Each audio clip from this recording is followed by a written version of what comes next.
This is the most devastating day in the history of Virginia Beach. We will come together. We will show the strength of our city.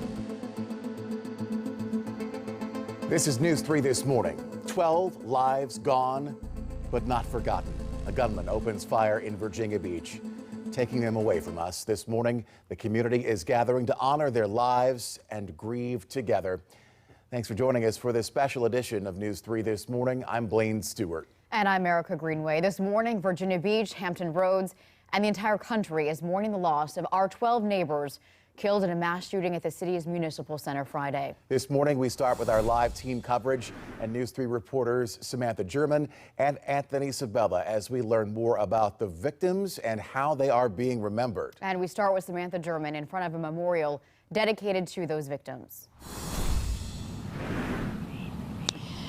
Yeah, Blaine and Erica, this entire community is just coming together, grieving together. On our way over here, actually on the interstate, we saw in big letters, Virginia Beach Strong. And if you take a look behind me, you will see that growing memorial keeps getting larger, you guys, by the minute. Just beautiful flowers have been placed down here, balloons, beautiful heartfelt messages. I've read some that says, we will never forget you. God loves you. You are in our hearts and you're in our prayers. This morning, we're learning about just many of the victims that, their lives were lost. We're learning about Ryan Keith Cox. He's being hailed as a hero today. His coworker, Christy Dewar, says if it wasn't for him, if it wasn't for Ryan Cox, if he didn't act so bravely, she and 6 others would not be here today. Dewar was inside Building 2 on Friday when she says a little after 4 o'clock, she heard some pops. At first, she thought it was just construction, but soon someone came and told them there was an active shooter in the building.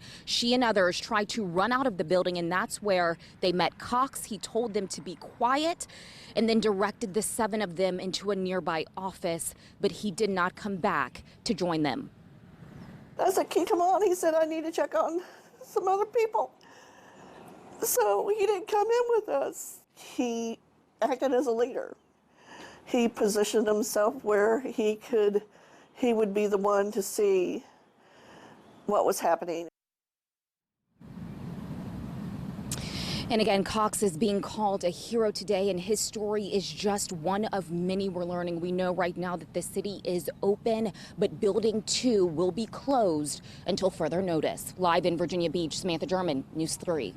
And another one of the 12 victims being remembered this morning by her neighbor. Mary Louise Parker worked with the Virginia Beach City Public Works Department for more than 2 decades, spending her entire time there in that building. One woman who knew Parker for decades says she's just shaken knowing her neighbor, her friend, is not coming home. I keep wanting to look over there and watch her mow her lawn or do her flower beds. Not seeing that's going to be after so many years. It's difficult. Parker was honored last night along with other victims in that memorial outside the municipal center. Her neighbors say she was one of the nicest people you will ever meet. And we continue our team coverage this morning with News 3 reporter Anthony Sabella. Anthony is live at the ocean front. We know that there was a vigil held in honor of the victims there just yesterday afternoon. A lot of people showed up for that one, Anthony. Yeah, for sure. This park here was packed, and of course this is not the last vigil we're going to see. We're going to see a lot of these prayer services happening throughout the week. One thing you're really going to see today around our community is people wearing blue. Now, this started on Saturday with a tweet from the superintendent of Virginia Beach Schools, Aaron Spence. He asked his community, his students and staff, to come to school today wearing blue, and it didn't take long for other school divisions in our area, other organizations to follow suit, so look out for that. But as you mentioned, a lot of prayer services happening over the weekend, one of the larger ones happening right here at Neptune Park. Take a listen.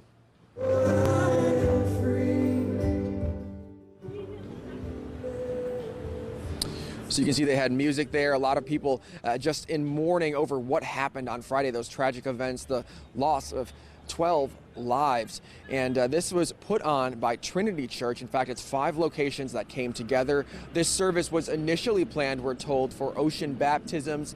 And then after Friday's mass shooting, church leadership decided they needed to shift the focus to honor those 12 victims, those 12 people who lost their lives so tragically. We spoke with some folks who came out here yesterday, and they told us they're still trying to process what happened. It is surreal, like people say, you know, just don't really fathom how these things happen. And we're told that all the money that was collected yesterday will go towards the families of those 12 victims. So great to hear that. Of course, as I mentioned, there's going to be other prayer services, other remembrances that are happening here. We know for sure throughout this week, including a couple today at Courthouse Community United Methodist Church. That's on Princess Anne Road, just down the street from the Municipal Center where all this went down. On Friday, they have services set for noon and 7 p.m. today. Then, of course, the city's remembrance for all 12 of these victims set to happen Thursday night at Rock Church on Kempsville Road. That'll be at 7 p.m. So something we will definitely be watching out for. And we will definitely be there and covering these throughout the week as well, both on air and online. We're live at the Virginia Beach oceanfront. Anthony Sabella, News 3.